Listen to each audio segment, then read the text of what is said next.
Ginamit ulit ni Rico ang whistle bago sumugod si Reg, at dahil dito ay nagawa niyang matalo ang Jelly Monster. Tapos bumalik sa dating kulay si Reg. Dumating si Wazukyan sa lugar para magpasalamat kay Rico. Kaya naman tinanong na rin ni Rico ang Sage kung paano niya mababawi si Nanachi, kaya sinabi nitong magagawa daw nila ito sa tulong ni Fapo. Kaya napagpasyahan ni Reg na puntahan muli si Fapo. Samantala naghihinala na sila Mugi at Majikaha kay Vyuko dahil ngayon lang daw nila nakita ang babae. Inamin naman ni Vyuko ang katotohanan na dati siyang parte ng grupo nila Wazukyan at dati rin siyang isa sa mga Three Sages. Ikinwento ni Vyuko ang nakaraan tungkol sa totoong nangyari kung bakit naging mga hollow ang mga kasamahan niya. Dahil pagdating daw nila sa lugar ay inatake sila ng mga halimaw. Tapos nakausap nila ang mga interference unit robots kaya nagpalitan sila ng kaalaman. Sinubukan nilang mag-experiment kung makakabalik sila sa itaas gamit ang vessel, subalit pagbaba ng vessel ay nakita nila ang mga tao sa loob na naging mga hollow kaya nalaman nilang hindi na sila makakaakyat pa. Kaya napagpasyahan ni Wazukyan na bumuo ng bagong sibilisasyon sa lugar sa pamumuno niya. Nakakita sila ng mga marka sa lupa na nalaman nilang kaya palang basahin ni Irumyuei. Kaya ayon kay Belef ay magagamit nila ang kasanayan ng bata para mahanap ang Golden City. Sa lugar ay nakakita sila ng mga dagang may shell na kinagiliwan ng mga tao. At iminungkahi ni Belef na maaari daw silang matuto sa dagang may shell kung paano makasurvive sa lugar kaya pumayag si Wazukyan na ampunin ito. Nakakita din daw si Belef ng mga mapagkukuhanan ng tubig subalit may mga nakaambang panganib sa ilan sa mga ito. Pinuntahan nila Vyuko ang isa sa mga nasabing lugar, kung saan sila naghakot ng tubig para mainom ng grupo. Saka nang hunting din sila ng mga halimaw para may makain. At isang araw ay nakuha ng halimaw ang dagang may shell na labis na iniyakan ni Irumyuei kaya ginawa na lang ito ni Vyuko na isang kwintas para sa kanya. Kinabukasan paggising ni Vyuko ay nagkasakit pala ang marami sa mga kasamahan. Kaya umalis sila Belef para kumuha ng tubig dahil kailangan ito ng mga may sakit. Subalit nakita nila Vyuko na napakalala na ng lagay ng mga kasamahan. Natuklasan naman nila Belef na ang tubig na nainom ng mga kasama ay kontaminado pala ng tumigas na bangkay ng malaking halimaw. Subalit kumuha pa rin sila dahil walang choice. At sa base ay nakita nila Wazukyan ng isang relic na mula sa bag ng mga kasamang tagahanap ng pagkain. Pag-uwi ni Belef ay ipinakita niya ang tubig sa dalawa, na nalaman nilang may maliliit na mga itlog pala ng halimaw. Subalit ininom pa rin ito ni Wazukyan kaysa naman daw mamatay sa uhaw. Ipinakita nila ang relic sa mga interference unit, at sinabi ng robot na ang relic na ito ay isang uri ng itlog na nakakatupad ng kahilingan. Nakita ni Vyuko na labis na nahihirapan si Irumyuei sa sakit dahil nagsisimula na rin matuno ang katawan nito. Kaya naman nagpunta si Vyuko kay Wazukyan para makiusap na ipagamit kay Irumyuei ang relic, na sinang-ayunan ng mga robot dahil ang mga inosenteng bata lang daw ang makakagamit nito kaya pumayag ang leader nila. Agad na ibinigay ni Vyuko ang relic sa bata, at makalipas ang ilang oras ay nakita niyang masigla na ito subalit hindi bumalik sa dating anyo ang kamay nito. Ngunit dumaan ang mga araw at unti-unti nang nauubos ang mga kasamahan nila, hanggang sa makita ni Vyuko si Irumyuei na tinubuan na ng mga ugat sa katawan. Isang araw ay nagising sila sa iyak ni Irumyuei, at pagtingin ay ipinanganak ang isang halimaw na nagmula sa itlog. Pero kinabukasan ay agad ding namatay ang halimaw. Tapos may panibagong ipinapanganak araw-araw, subalit kaagad ding namamatay. At dahil sa wala ng makain at mainom ay nawalan na ng lakas si Vyuko. Subalit sa bingit ng kamatayan ay pinakain siya ng leader nila, kaya paggising ay pinuntahan niya ito pero mukhang may hindi tama. Samantala sa present ay nagbalik si Reg kay Fapo, dahil kailangan niya ng parte ng katawan nito para mabawi si Nanachi kay Belef. Subalit kapalit nito ay nais ni Fapo na tuparin daw ni Reg ang pangako niya, pero hindi naman ito maalala ni Reg.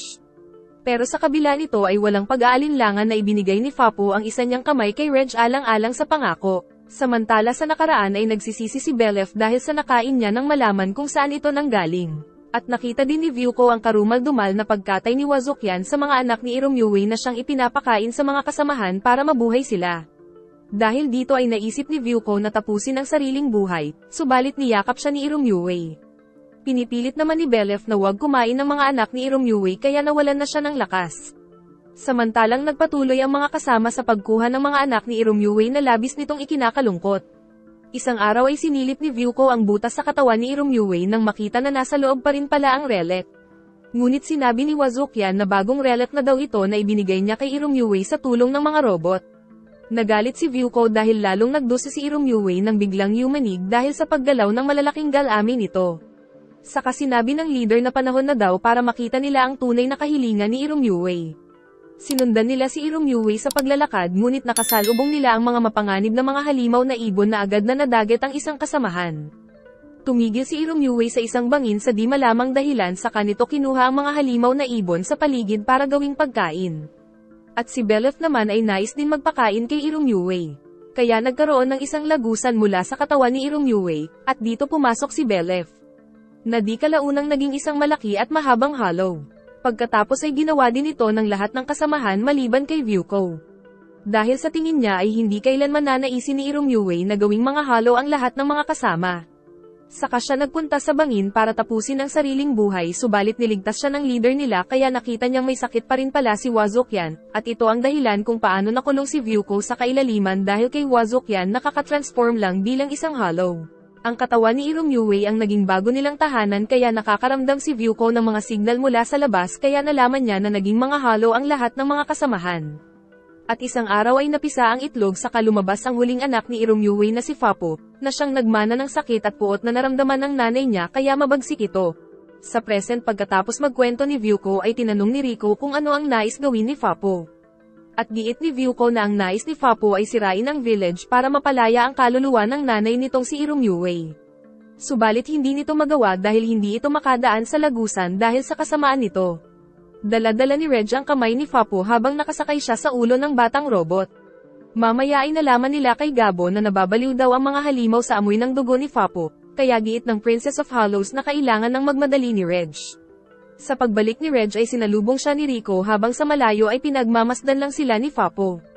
At dahil dinala ni Reg ang kamay ni Fapo sa village ay nababaliw ang mga itim na slime. Kaya nais na sana itong dalhin ni Reg kay Belef para mabawi si Nanachi, pero giit ni Vyuko na mababaliw daw si Belef kapag nakita ang kamay sa kasalukuyang kalagayan nito. Tinanong pa ni Vyuko kung paano ito nakuha ni Reg, kaya naalala ng robot ang pangako niya kay Fapo na tutulungan niya itong makapasok sa loob ng village. Naisip naman ni Riko na may kinalaman ng incinerator cannon ni Reg sa mga plano ni Fapo dahil kaya nitong bomb-utes ng pader. Dumating si Wazukyan na nakilala si Vyuko sa kabila ng disguise nito, kaya tinanong niya sa babae kung naikwento na ba nito kila Riko ang tunay na nangyari sa village.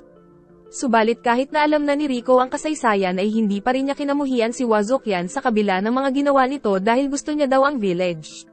Dagdag pa ni Riko na alam niyang pangarap ni Wazukyan na makarating sa Golden City kaya nagtataka siya kung bakit sila tumigil sa paglalakbay. Kaya sumagot si Wazukyan na sa loob lang daw sila ng village maaaring mabuhay. Bigla silang nakaramdam ng pagyanig dahil lumabas pala si Juremo dahil naaakit din siya sa kamay ni Fapo, kaya pinrotektahan ni Reg ang kamay mula sa malaking halimaw, sa kanila nakita na tila nagsasanib ang itim na slime at si Juremo. Tinakpan nito ang entrance ng village, pagkatapos ay nag-transform sa bago nitong anyo na mas mabilis kumilos. Saka ito nagdura ng mga itim na slime sa mga pader. Isinigaw ni Vyuko kay Reg na itinuturing na silang kalaban ni Juremo dahil sa dinala nitong kamay ni Fapo, kaya kailangan na nilang tumakas. Subalit naisip ni Reg na wala silang pupuntahan dahil sinarahan nito ang pasukan. Umatake muli si Juremo gamit ang black slime nito na nailagan ni Reg, subalit nakita niyang inaatake ng mga ito sila Riko sa ibaba. At di kalaunan ay nagawa rin itong mahawakan ng kamay ni Fapo pati na si Reg, hanggang sa makuha na ito ni Juremo. Nabihag nito si Reg, nang maalala niya ang pangako ni Fapo na gagawin nito ang lahat para lang masira ang village at mapalaya ang kaluluwa ng nanay niya, subalit nagdadalawang isip si Reg dahil ang pagkawasak ng village ay siyang ikakasawi naman ng lahat ng mga hollow. Itinutok ni Reg ang cannon sa halimaw, saka ito nag-charge at pinakawalan ng malakas na atake mula sa incinerator cannon. Na siyang nagwasak sa itim na slime kaya napatumba si Juremo. Ngunit nangamba si Reg dahil sa nabutas ang pader ay makakapasok na si Fapo kaya pinapatago niya ang mga hollow. Pero kaagad na nakarating si Fapo sa lugar na tila ba sabik ng wasakin ang village na siyang ikinatakot ng mga hollow. Sinubukan lumaban ni Juremo subalit agad siyang natalo ng malaking robot na si Gabo. Giit ni Fapo na hindi niya mapapatawad ang mga hollow dahil sa pagkain nila sa mga anak ni Irumyuwei noong unang panahon para lang makasurvive. Kaya nagbabala itong hindi niya titigilan ang mga hollow hanggang sa hindi sila nagiging alikabok. Muling umatake si Juremo gamit ang mga itim na slime, subalit dahil mga anak din ni Irumyuwei ang mga ito ay natulungan pa nito si Fapo na mag-regenerate ang katawan. Saka ito sumugod at yumanig ang buong village. Na naramdaman din nila Nanachi sa pugad ni Belef, nang maalala niya ang mga napanaginipan tungkol sa kasaysayan ng village. Nakita nilang nawasak ang village kaya giit ni Belef na ipapaubaya niya na daw ang mga karanasan at alaala niya kay Nanachi. Kaya inutusan nito si Nanachi na tumakas mula sa malupit na si Fapo. Subalit kapag lumabas si Nanachi sa base nila ay maglalahon naman si Mitty, kaya naman naging mahirap para kay Nanachi na iligtas ang sarili gayong mawawala na naman sa kanya ang kaibigan. At ayon kay Belef ay mangyayari rin sa kanya ito kapag lumabas siya sa base niya. Nagising si Reg nang makita na pinrotektahan pala sila ni Gabo. Saka nakita nila na patuloy na nagwawala si Fapo subalit sinusubukan din namang lumaban ng mga Hollow. Dahil dito ay lumabas si Reg, subalit pinaghihinalaan na siya ni Fapo na nais siya nitong pigilan. At nang may lumabas na Hollow sa likod ni Fapo ay pinigilan siya ni Reg na paslangin ito. Kaya naman labis itong ikinagalit ni Fapo. Lumabas ang mga itim na slime na binigyan si Fapo ng bagong mga ipin. Tapos bigla siyang tumalon ng mataas, at agad na nakapunta kay Reg saka tinusok ang bunganga niya na labis na nakagawa ng pinsala. At nang makitang nais tumulong ng isang Hollow ay ibinato niya si Reg dito. Agad na umatake si Fapo, subalit nagdadalawang isip pa rin si Reg. Nang biglang yumanig dahil nawawasak na ang lugar. Kaya naman ginamit na ni Rico ang White Whistle para magkaroon ng lakas si Reg, na siyang ikinagulat ni Fapo. Agad na banihag ni Reg si Fapo para dalhin sa labas, subalit habang nasa ere ay pinagbabantaan ni Fapo si Rico. Nakawala si Fapo kay Reg saka ginamit na tulay ang kamay ng robot para makalapit. Subalit muli siyang nahuli ni Reg saka ibinalibag sa lupa. Patuloy na naglaban ang dalawa hanggang sa makarating sila sa entrance at mapansin na umuulan ng apoy. Ngunit labis na napupuot si Fapo dahil hindi pa rin nagbabalik ang alaala ni Reg. Samantala ginamit naman ni Wazokyan ang sariling kakayahan para protektahan ang village. Sumugod muli si Fapo, saka naman ipinakita ang nakaraan kung saan magkasama sila Fapo at Reg sakay ni Gabo. Dito ay ipinaliwanag ni Fapo na nais niyang wasakin ang village para tuluyan ng mapalaya ang nanay niyang si Irumyue. Subalit hindi naman siya makapasok sa loob kahit na anong gawin dahil sa gate na mukhang slime. Nais sana siyang tulungan ni Reg ng mga sandaling iyon pero hindi pa alam ni Reg kung paano gamitin ang cannon. Kaya nais niya munang hanapin ang lumikha sa kanya, tapos sa kanya tutulungan si Fapo. Sa kasalukuyan naman ay nagawang matalo ni Reg si Fapo subalit naiiyak siya kahit na hindi pa rin niya naaalala ang pangako niya kay Fapo. At kahit nalabag sa loob ni Fapo ay sinamantala niya ang pagkakataon para matalo si Reg. Tapos dinala ni Fapo ang walang malay na si Reg sa loob para pahawakan sa kanyang alagad para hindi siya mapigilan ni Reg sa pagtapos sa mga villager. Papaslangin sana niya si Rico, subalit pagsugod niya ay pinigilan siya ni Gabo. Dahil giit ng robot nakakalimutan daw siya ni Reg kapag pinaslang nito si Rico. Saka natumba si Gabo. Naisip ni Fapo na totoo ang sinasabi ng robot subalit hindi niya mapigilan ang sarili. Saka siya nagulat nang biglang atakihin ni Belef, na nakitang kasama ni Nanachi, subalit dahil lumabas sa base ay malapit na ring maglaho si Belef. Labis na nagalit si Fapo dahil kamoy daw ni Belef ang nanay niya kaya siya agad na sumugod. Nagawa niyang mabasag ang mukha ni Belef subalit sadya pala ito, para mapaamoy ang gas kay Fapo para makita nito ang tunay na nangyari sa nakaraan. Kung saan nakita niyang inaalagaan ni Vyuko si Irumyue kasama ng mga kaibigan. At habang napapanaginipan ni Fapo ang nakaraan ay nakatulala lang siya, na siyang sinamantala naman ni Nanachi para kumilos. Samantala si Wazokyan naman ay itinakas si Vyuko pa ibaba. Ngunit dahil sa pagkawasak ng village ay nilusob na sila ng iba't ibang klase ng mga halimaw na agad silang inatake. Inatake ni Fapo ang mga halimaw dahil siya daw ang tatapos sa mga Hollow, pero pinagtulungan naman siya ng mga ito. Subalit hindi pa rin siya sumuko at muling umatake, at nakain siya ng malaking halimaw, pero di kalaunan ay idinora din ito, saka muling siyang inatake ng mga gutom na halimaw hanggang sa hindi na niya kayanin. Nakaramdam naman ng pagkaawa si Mugi kahit nakalaban nila si Fapo. Tumulong naman ang mga itim na slime na siyang mga kapatid ni Fapo. Subalit tinapos sila sa harapan niya ng malaking halimaw na seahorse. At bago pa siya nito tapusin ay niligtas naman siya ni Gabo. Pero ang robot ang unang tinapos nito. Tapos pinagtulungan na naman siya ng mga halimaw, saka naman nagdura ng asido ang malaking halimaw na siyang nagpatalsik kay Fapo. Pero dahil isang immortal si Fapo ay hindi pa rin siya nasawi. Dito ay kusang nagpakain sa kanya ang mga Hollow na noon ay nais niyang tapusin, kaya nagsimulang mag-regenerate ang katawan niya. May isang halimaw ang kumain sa isang Hollow na agad na pinaslang ni Fapo. Napaligiran si Fapo ng mga halimaw, ngunit sa tulong ni Ruffian na alagad niya na merong nagbabagang pamalo ay napatalsik ang mga kalaban. Tapos sa kanya ito kinagat. Pero kinagat din siya ng isa sa mga ito subalit nakawala si Fapo, saka naman niya sinubukang labanan ng malaking seahorse subalit napatalsik siya ng asido. Kaya sumakay siya sa malaking ibon, saka lumundag ng malakas para makapunta sa mukha ng halimaw. Kaya sinusubukan siyang iwas-iwas nito pero matindi ang kapit ni Fapo, at nang may hagis siya nito ay dumiretso naman siya sa isa pang seahorse. Samantala si Rico naman at mga kaibigan, kasama ng mga halo ay sakay ni Majikaha gamit ang isa pang uri ng katawan nito. Nakita nila si Wazokyan na butas ang katawan. Dito ay inamin ni Wazokyan na ninais nilang maging halo para hindi sila tamaan ng sumpa ng abis, para mas madali silang makapaglakbay sa lugar. At ang huling kahilingan na lang ni Wazokyan bago siya maglaho ay protektahan nila si Fapo dahil ito ang bunsong anak ni Irumyuei. Narinig nila na tinatawag sila ni Fapo, kaya naman nagpasya silang pumunta sa kinaroroonan nito. Nagpatuloy sila sa paglalakbay nang ibinigay ni Mugi kay Rico ang mga papel na may sulat ng nanay niya. Tapos nagmadali na sila para hanapin si Vyuko na mag-isang naglalakbay patungo sa itaas na bahagi ng village. Subalit dahil nabutas ang village ay nawala na ang proteksyon nito kaya tinamaan si Vyuko ng sumpa ng abis at naging isang hollow. Ngunit nang makita siya ng isang hollow ay inihagis siya pababa para hindi siya maglaho. Pero ang kasamang hollow ang nasawi.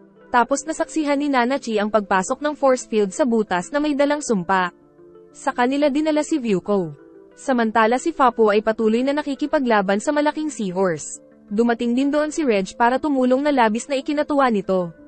Sa tulong ng white whistle ni Rico ay nagkaroon muli ng malakas na power si Reg subalit nanghina si Rico.